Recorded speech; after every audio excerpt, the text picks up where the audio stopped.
Eu sou fantástico. Eu não sei se eu tô bom, mas tá bom. Então tá bom.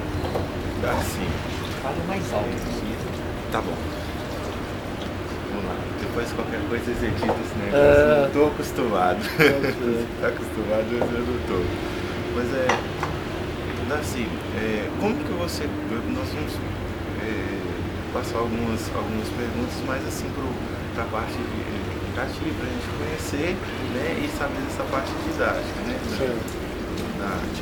Como que você conheceu o teatro e o que te inspirou a enveredar por esse caminho? Eu conheci o teatro mesmo, foi assistindo a peça do seu Zé Silva, né, na época, em 1956, e também na escola, né, que eu comecei a participar das apresentações que a gente tinha nos clubes de leitura para os alunos da época, né, que era uma coisa que acontecia sempre depois do recreio, na sala de aula, e a gente declamava poesias, a gente fazia pequenas peças curtas, e então aí que eu comecei a pegar gosto pela arte de representar. E aí assistindo a peça do seu José Losíbio, Josefa na Justiça, foi que eu me realmente acordei para esse lado do teatro.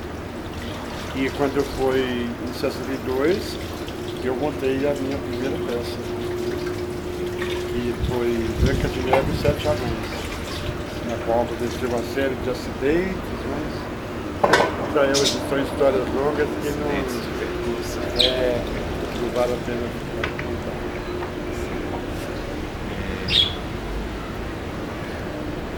O seu trabalho mais marcante, a gente sabe que um artista, todo o trabalho tem uma certa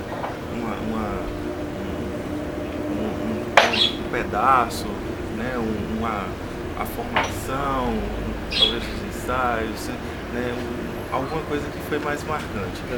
Qual desses trabalhos que reúne essas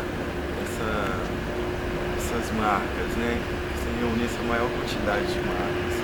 Olha, eu montei, por exemplo, A Grande Estiagem, que é uma peça que fala sobre as consequências da seca do Nordeste, que foi impressionante pela qualidade do espetáculo, pelo desempenho dos atores, né? Pela cenografia da peça, que me deu muito trabalho, também me deu também um acidentezinho, que eu quase decepei o meu dedo para cortar um pedaço de bambu, para fazer o cenário, que era uma casa toda feita de barro, né? De pau. E é até interessante que na época, no Bom Tiro, a gente saía todo mundo com a lata para ir lá no morro, arrancar pedaços de torrões, né, terra, para poder fazer o barro, para poder fazer a casa lá do cenário. E nessa peça chovia, no final chovia no palco. A gente buscou saber lá pro lado de Belo Oriente, né? Buscou saber para fazer a casa coberta. Eu sempre fui muito empenhado, na verdade, sobre essa questão de cenografia, de figurino. Então, ou seja, eu sempre enveredei pelo lado fascinante do teatro. Foi isso, inclusive, que me atraiu, o lado fascinante. Ou seja, o lado visual, mais do que propriamente dito as mensagens. Sobre as mensagens, o interesse veio bem depois. Mas antes era pela parte visual, pela plástica do espetáculo.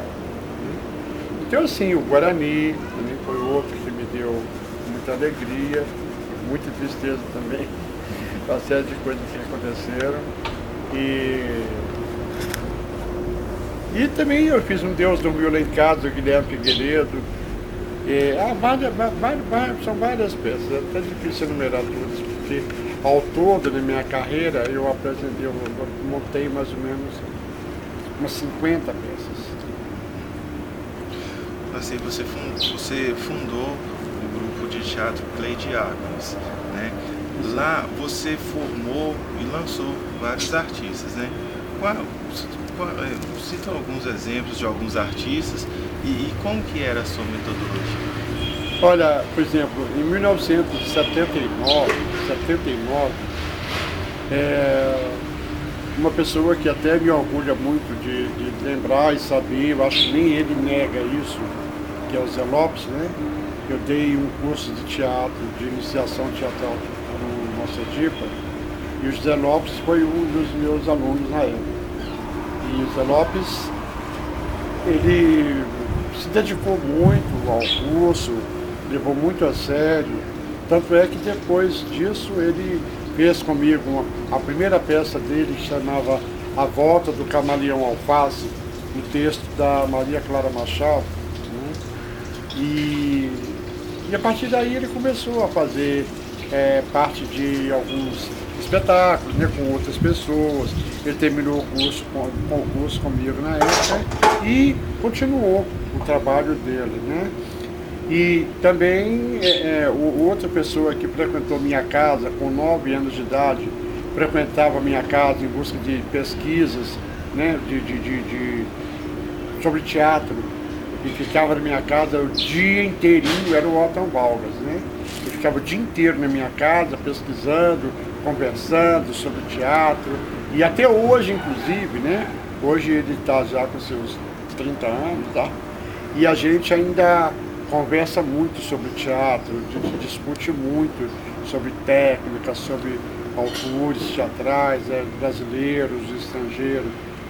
E o Adilson também, Adilson Mariano, que eu me lembro que estão hoje na ativa ainda, fazendo teatro, que são diretores hoje em dia, são mais importantes. E tem também o Sinésio Bina, né, que tem uma participação muito importante hoje no grupo Farroupilha. O Sinésio começou comigo, ele devia ter seus 13, 14 anos. Na época ele ainda falava fino ainda. Mas já prometia. Já era um menino que a gente já sabia que ele ia ser um bom ator. E por aí vai. Depois outros passaram, mas assim, não continuaram. Passaram, fizeram peças, mas não deram sequência. E agora a minha metodologia, eu começo a trabalhar pela história do teatro. Depois eu começo a trabalhar pela leitura, a leitura e ensinando as pessoas a lerem. E depois a gente começa a estudar textos, as marcações, o trabalho de corpo, o trabalho de voz, até que você chegue exatamente no espetáculo. Você pode dar um exemplo ou um exercício de como ler? Como ler? Por exemplo, nós temos 2 pontuações básicas e que devem ser mais respeitadas dentro da leitura. A vírgula e o ponto. São as 2 principais que tem que ser observado. O que as pessoas confundem muito é de respirar e baixar a entonação quando chega numa vírgula. Aí o que fica parecendo? Fica parecendo que ali naquela vírgula você encerrou o assunto, você encerrou a oração. Então você não deve baixar o tom quando você chega numa vírgula.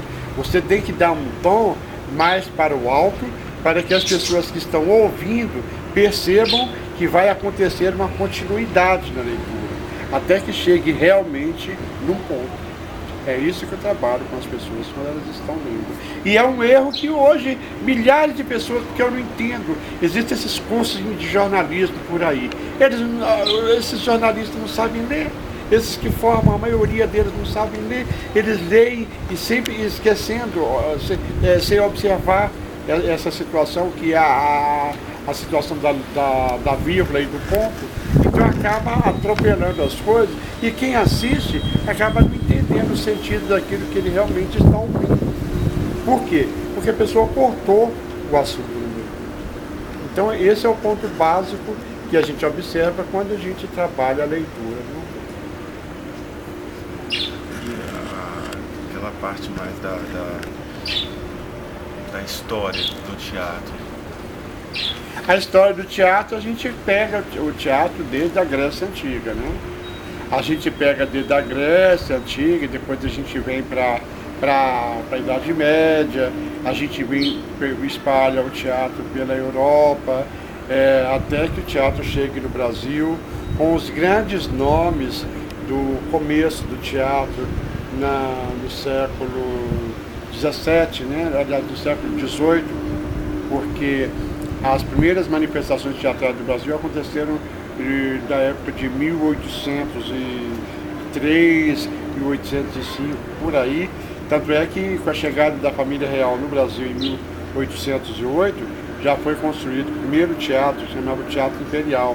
E aí por aí a gente vem trazendo essa história, quer dizer, o Padre Anchieta também teve grande influência, né? Teve grande influência utilizava o teatro para catequizar os índios, para pregar para os índios.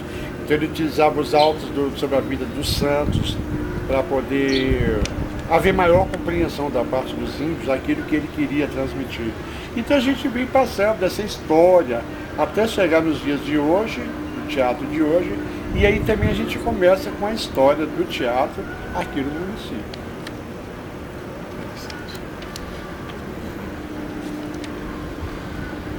Tá bom?